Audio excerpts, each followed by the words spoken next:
Welcome back to Touring the AFC South. I am your host, Mike Patton. And a lot of times in Nashville, when you hear about Nashville, we do have four HBCUs here, everybody. Tennessee State's probably the one that everyone knows about. Meharry, people talk about that one. And people talk about American Baptist College too. But you cannot forget about Fisk. Fisk is an HBCU here in Nashville. And if you want to get geographical, you have TSU, Meharry, and Fisk all on Jefferson Street, which is a very historical street in Nashville. If you don't know about it, look it up.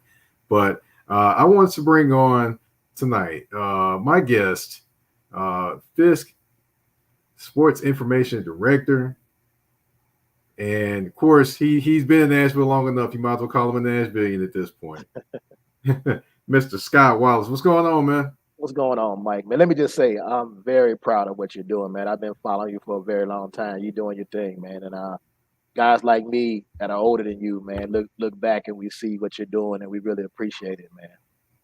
Hey, I appreciate the kind words, man. Just a young man trying to do something, man. There you go. But I gotta ask, speaking of trying to do something, things like that. I gotta ask about your journey to being Fisk Sports Information Director. How did that journey kind of come about? It's funny, man. You asked that. I just saw the guy that started that journey for me. His name is Anthony Owens. He's a former Houston Oiler.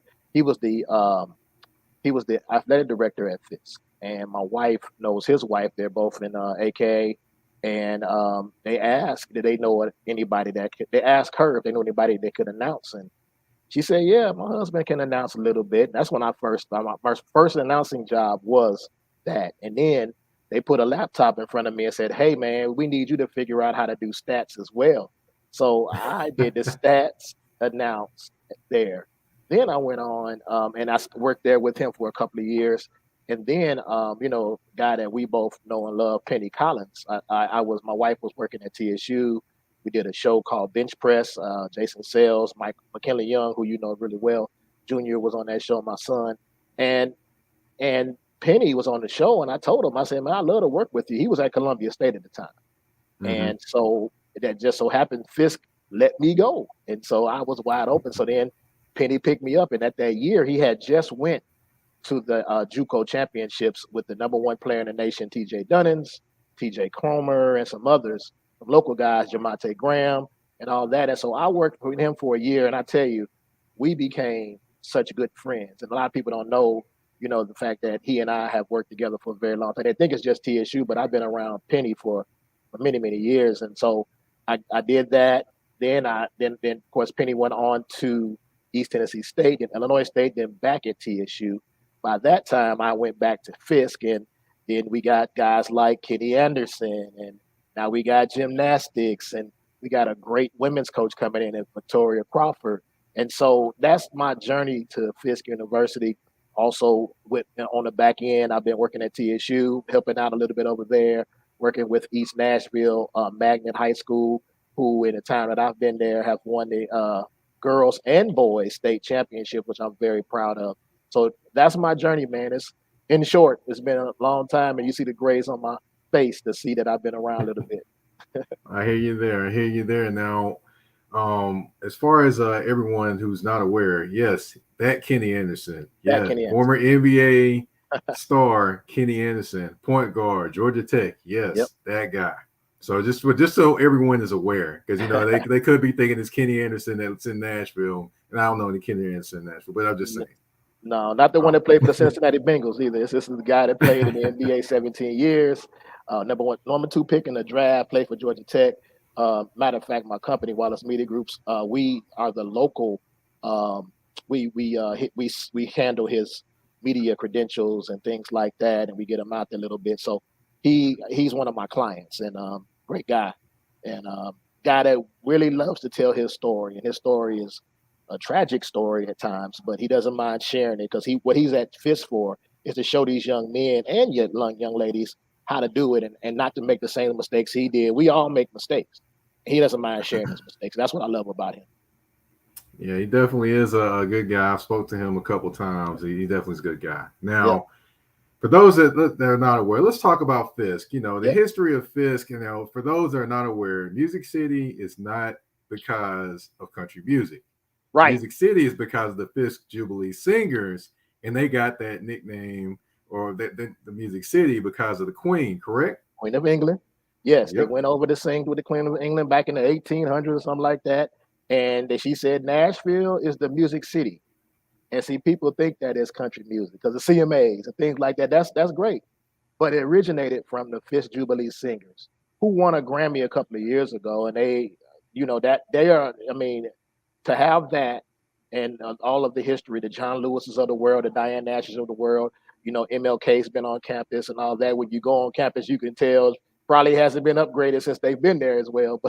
Uh, we are very proud of that. Let me tell you a quick story, Mike. People don't know Beyonce Knowles' his dad, Matthew Knowles, played basketball at Fisk, and he came to the volleyball championships last year, and he looked around. He said, "Man, this brings back memories." I said, "Yeah, it looked the same way when you played, right? You need to drop some money, man." So people like that, and we have a lot of people like that, and we're growing, and we're trying to bring some great people here now. I do some of the recruiting on both sides as well, and so we got a great recruiting class coming in for the men and the women basketball, also volleyball. We're very proud of it, and of course, it's part of the Black Ivy League. So you can't be dumb coming to Fisk. It's not you not. It ain't no shop classes and the classes I took in college, But you got to have some academic prowess as well, and that's what we're proud of as well. The guys and the girls that have graduated from there, and that's right. We are Music City because of the Fisk Jubilee Singers, Mike. You did your Right, homework, right. brother. Yes, sir. Yes, sir. I mean, I have to explain this to people that are not from Nashville all the time. So this is like just I know this like the back of my hand. So Yep. Yep. as far as we are gonna talk we talked Fisk and all the things going on there. You got Kenny Anderson over there, gymnastics program. So Fisk is definitely, on the way up, doing great things. And as a university that everyone needs to talk about along with Tennessee State, along with Meharry, along with the American Baptist College as well. Keep that in mind again. 4 HBCUs in Nashville. Four. Four. Four. You can see my hand if you look at 4. That's it. All right. But of course, we do have to talk about Tennessee State University. Of Yes. course, you did go into how you worked with Penny Collins, Brian Penny Collins over at TSU, and before that. Now I have to get into the announcing part. Now I've covered many a game, and I look over and somebody is on the mic, rocking the mic over there. Sometimes it used to be Ernie Allen. Ernie Allen, I know he still does that from time to time. I don't know how often, but I look over there sometimes, and you're over there rocking the mic. Now, how did you kind of craft your voice for that, and how did you get involved in kind of like doing that with TSU? Did it kind of like another call again? Yeah, so it is a calling for me, honestly. I never forget our first time I ever announced was in high school. We had a indoor track meet at my high school back in the 80s. And the announcer wasn't there, so I grabbed the mic. And of course the track coach got mad, but then one of the parents was like, "Who was that guy on the mic? Put him back on the mic." And so that's how I got confidence in it. And then coming here, doing high school games, and Penny being at the games and doing the Fisk games, and my signature call is somebody hit a three is bang bang, and so a lot of people know me by that.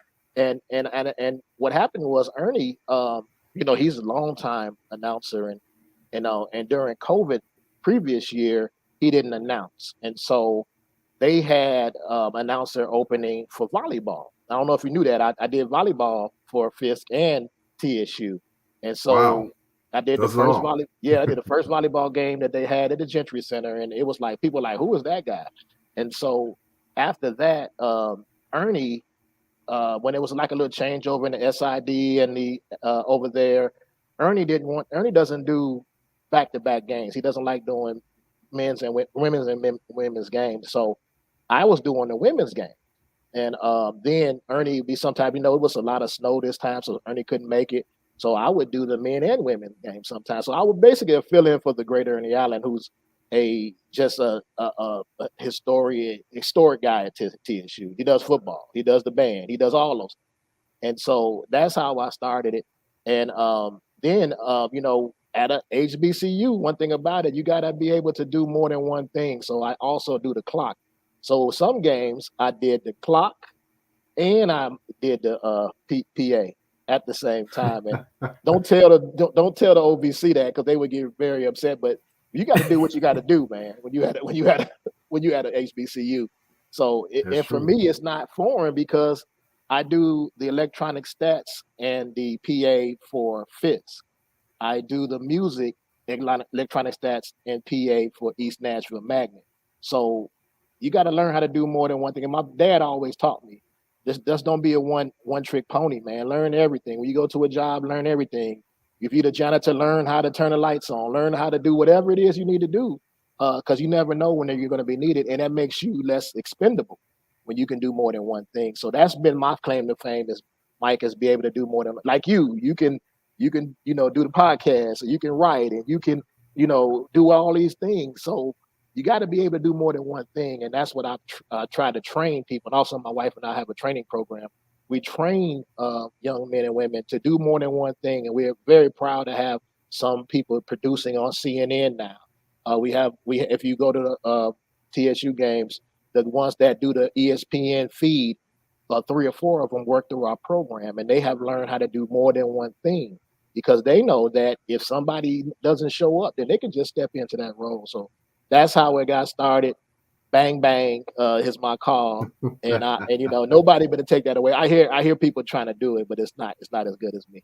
And also, Too Many Steps. I stole that one from Dr. Steve Ball from East. Too Many Steps call when somebody travels. Those two are my favorite calls. So. Man, well, I will say I do enjoy listening to your calls, and you definitely know that you're doing the call when it happens. I mean, I can definitely say I enjoy it. But of course, we have talked, HBCU and college sports, but of course, we do have to talk the Titans, since this is Nashville and this is the touring the AFC South. Right. So I got to ask you, and I've asked many a guest on this show, what was your feeling towards the end of that Bengals game when the Titans lost that it's just mind-boggling loss at home against the Bengals? Do you remember where we were that day? Do you remember where we were early that day? TSU game. TSU, yeah. You remember? TSU game. And we were trying to work it and watch our phones to see what was going on, and then once the game was over, I got in the car. My wife turned it on the radio. We were driving home, and that's when AJ Brown scored, and we back in it now. And so by the time I got home, I watched the whole fourth quarter, Mike. And I watched, and I saw my guy, and he's my guy, Tannehill, kind of tense up a little bit. And when he threw that interception, I saw. I mean, when you're a sports writer, you watch the whole. You just don't watch where it goes. You know that. You watch who was open or what did he see and all those things. But I saw AJ Brown fly open. I saw Tulio Jones was open, but he threw it to Westbrook Akina, who's an Indiana guy, which I am, and I'm glad of that. But that's what I saw, and I was so hurt. And I didn't watch the Green Bay game. I'll never forget, because I was like, I'm not watching no more football. I was that mad that day. Green Bay ended up losing. And so I didn't feel as bad because they were number 1 seed too. And that was one of the things that I was so happy they were number 1 seed. But then I thought about it, Mike. I was like, everybody else kept going. So maybe that was the problem, that the Titans had that week off. And then you got to try to bring Henry off of 8 weeks of not playing. And you want to give him the ball, but he was not in shape. That's football shape. And all of them know play football. You got to get hit. And he hadn't been hit in a long time. And so what's the other running back name? The big running back? Foreman. Dante Foreman. Dante Foreman. I just wish that they would have fed him more. Showcase, through Henry out a little bit, but Foreman had a great game, and I wish that. But that's the way I felt as a Titans fan. And a lot of people don't know this. I know I'm saying what I've done, a lot of things. When I first moved here, I didn't have much money. So what I did was I got a job working for CSC. And I was able to get the job to be able to work at the visitors team locker room. So I worked every weekend, because everybody wanted to be on the Titan side, but I wanted to be on the visitor side. So I was able to meet a lot of people. on that side. And so that's why I became a great Titan fan. I really enjoyed that. Reggie Wayne and I go at it all the time, and people like that, because we used to see them every year. The Colts, the Texans, and the Jaguars. So I became friends with a lot of those guys. But after that game, man, I just was sick. Like I was real sick. It took me a while to watch. I watched the following week, but that weekend, that Sunday, and that second game that day, I just couldn't watch it because I was just that sick. I was sick. Yeah, it was a pretty rough one, definitely, and of course, we do have to move forward to this season. Mm-hmm. And what are your thoughts on Derrick Henry going to this season? I will say I went to I was at one of the practices. I was at the mini camp, and he seems a lot more he's always motivated, but he seems like a little bit more of a chip is on his shoulder. Is that kind of what you kind of feel from him when you listen to him speak? Yeah, because he's not one of these guys that's a rah guy. He goes out there and does his business.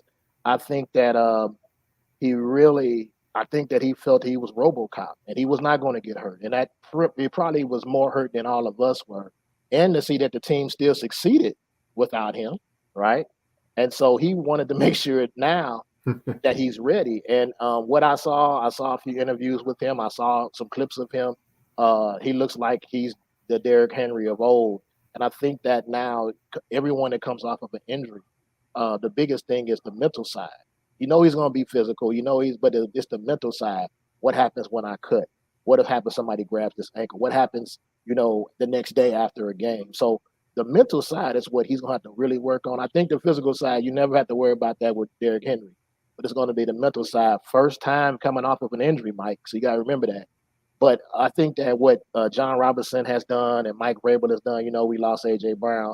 But I actually like the pieces that they're bringing in. I like the Haskins kid that's coming from Michigan to kind of spell him better than I like the other guys that's been there. So I think that, and then I really like the new tight ends that they have too. I think it's going to be a better, to me, even though you're losing guys like A.J. Brown and Julio Jones. I think you'll have a lot more pieces to the puzzle now. What hurt them last year, Mike, to be honest with you, is that we got nothing from the tight end position. And that is something that Tannehill really, when he, did well with. Even Mariota, when he was there, he had Delaney Walker. Tannehill had Jonnu Smith.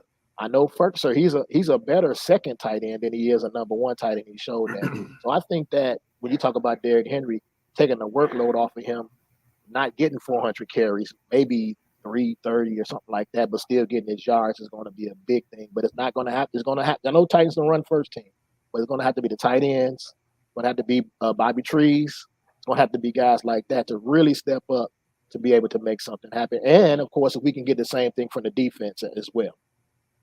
Right. The defense is definitely going to be key this year. I feel like the Titans are being a lot overlooked, especially with the additions of Matt Ryan to the Colts and Stephon Gilmore. So now a lot of people are kind of riding that train. But, honestly, looking at them, they have holes too. So, it's just, mainly they don't have a number one wide receiver. I know that's no slight to Michael Pittman Jr. He's talented, but he's not a number one wide receiver. And you still have questions about the pass rush, even though, you did acquire a nice pass rusher from the Raiders. Yeah. But, you still have questions there. So, I mean, we'll see what happens. But, I think the Titans are still the team to beat in the division, to be honest.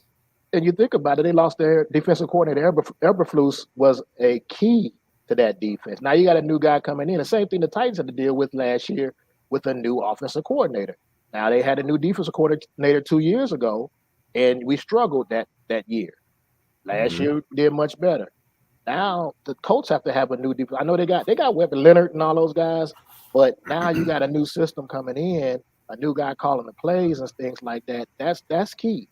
And Matt Ryan, God bless him, but this is the third year in a row that they're gonna have fourth year in a row, they're gonna have a different guy behind center. No, it's more than that. Is it more than that? Oh yeah, because it was Andrew Luck. Yep. It was Jacoby Brissett. That's right, Jacoby Brissett. It was let's see, who was what's his next name? On that one? 17 from Rivers. Phillip Rivers, Carson Wentz, and now it's going to be Matt Ryan. That's 5 in a row. Yeah. So well, you never know when you got a guy coming in. We got lucky, man. When Tannehill came in, you know, Mariota struggled, brought Tannehill in, took us to the AFC Championship game. You know, that doesn't happen a lot. And so now can Matt Ryan, it's no T.Y. Hilton. Of course they got the running back, but there's no T.Y. Mm-hmm. Hilton. There's no, guys like that. They got good tight ends. I always love the tight end position. But that's what's key is that you got 5 years in a row, a new quarterback. And every year they say, oh yeah, we got Phillip Rivers. Oh, we got what's his name? Carson Wentz this year. But I actually like Jacoby Brissett. I think he hurt us more than the other two guys did, honestly, to me, over the years. And I was glad that he left, and but then Phillip Rivers, and Carson Wentz, they were who I said they would be, which they did not win. So, right. And thank God for the Jacksonville Jaguars. They can't win that for nothing. Jacksonville Jaguars. They definitely trying to put some money into winning. We'll see if it actually pans out this year. But of course, that was going over the Titans. We went over TSU basketball. Went over Fisk. But of course, we can't end the show without playing a game. I got 5 questions for you. 5. 2 answers for each question. You got to pick one. Are you ready? I'm ready. All right. First up, we've got Eddie George or Chris Johnson. Chris Johnson. Chris Johnson. Home run. There you go. Now, this one is going to be interesting, your answer. We've got Jake Locker or Marcus Mariota. You got to pick one to win a game. Who you got? I would pick Marcus. Marcus was clutching the playoffs, especially against Kansas City. Jake, man. But Marcus was clutch. I hear you there. Now, we've got 2 receivers that ended up here past their prime. That would be Carl Pickens and Randy Moss. Which one you picking? You realize Randy Moss didn't catch a pass with it? The only pass he caught, they called back. Right. Rusty threw with it. And I just can't believe we didn't throw the ball to him. And so if without Jeff Fisher, I'd say Randy Moss all day long. We threw the ball to him. I know it. It was incredible how much. Yeah, it never even looked his way. Never. It's amazing. Now I've got let's see, defensive tackles. Okay. Albert Haynesworth or Jeffrey Simmons. Now Albert Haynesworth and I are friends, but Jeffrey Simmons is a dog, man.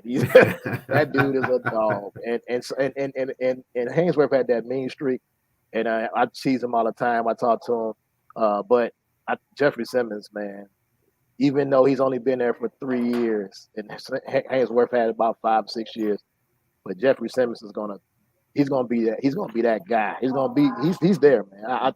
I think that they put some guys around him now, and he showed last year. I think this year this is gonna be his year, man. He's gonna make some plays and oh man, that play against Buffalo he made on that fourth and goal was you don't see that happening on a quarterback sneak. So that play right there lets me know that Jeffrey Simmons a little bit edge over Haynesworth. My friend. Hope you ain't watching, Albert, but I got to take Jeffrey, man. Now, I'll tell you this. Jeffrey Simmons has slimmed down, I believe, this year. So he's in an effort to make more plays in the just make more, I guess, turnovers, things like that. So we'll see how that works out for him. I hope it don't be like Casey. I don't be like Casey when he lost weight, man. He got work. Now, last but certainly not least, I do have to talk about defensive backs because I did play defensive back in college, high school. Mm-hmm. Yeah, I remember. Blaine Bishop or Kevin Byard? I'm an Indiana guy. Blaine Bishop, people don't know this. Blaine Bishop went to St. Joe's College in Rensselaer, Indiana before he went to Ball State. I went on a visit and I met him years ago. And he's the same dude now that he was then. And he worked his tail off. Both Byard and Bishop worked their tails off to get where they are. But for me, Blaine has been he's the undersized guy from Indiana, of course. So I gotta go with Blaine. Kevin Byard, it's very slim, but Blaine had to work harder to be who he is and who he was. So I give it to Blaine. That was tough. Right. That one was tough. Yeah. Yeah. I put them together pretty tough, make you think a little bit. We do have Yeah. a few comments from over in the touring the AFC South inbox. Of course, one of these comments is about Derrick Henry and the about him said probably because people are writing him off as he isn't the top dog anymore because of an injury. So people are kind of thinking that about Derrick Henry, and then all of a sudden, we have a comment about the Indianapolis Colts, which you brought up when I brought up, and you kind of finished off. And he said every year they get a new QB, and all of a sudden they are the team to beat. This is from Herm P on YouTube making that comment. Yeah, I don't get it. I'm from Gary, Indiana, and see Gary, Indiana is kind of like Nashville and Memphis. We had this little thing, Indianapolis and Gary, and we're like the Memphis of Indiana. And so Okay. so we can't stand people from Indianapolis. So that let me say that first. But my son and my nephew are both Colts fans. I grew up a Bears fan, and I don't know what happened. That's why I missed my mark with my son. But anyway. But one of my good friends is a Colts fan, and I just think that they're fans a lot of time, but not realists like I am. I'm a true fan. I tell you what's wrong with the Titans. I can tell you what's wrong with the Bears. Both of them got bad offensive lines. I'll tell you that right now. And you ain't gonna win that way. You need to shore that off the lineup. But Indianapolis 5 years. We said Mike in a row with a new quarterback. Quarterback's your money position. So we'll see. Yeah, we'll definitely see what happens this season. All right. Well, that's all I got for you on this episode. Scott, if you want to tell everyone where they can reach you on social media, what things you're working on, whatever you want to do, the floor is yours. So you can reach me at Scott C. Wallace on Facebook. I also am the Fisk at Fisk WMG on Twitter. Also at SC Wallace 615 on Twitter, and just Scott Wallace on Instagram. Hit me up, and y'all want to talk about whatever. And let me just mention Fisk being the first HBCU to have gymnastics. I'm very excited about that as well. That's going to be big. And Mike, we gotta learn about some gymnastics together, man. I don't know nothing about it, but I'm gonna have to learn really fast. So I hear you there. I hear you there. Hopefully I can make it out there and we can check it out together. Yeah, man, that'll work, man. I really appreciate you again, man. I'm proud of you, man. Keep doing what you're doing, boss. Thank you, man. Appreciate it. And thank you to everyone that's been watching and listening. You've been tuned in to Touring the AFC South with your host, Mike Patton. We're out. See y'all.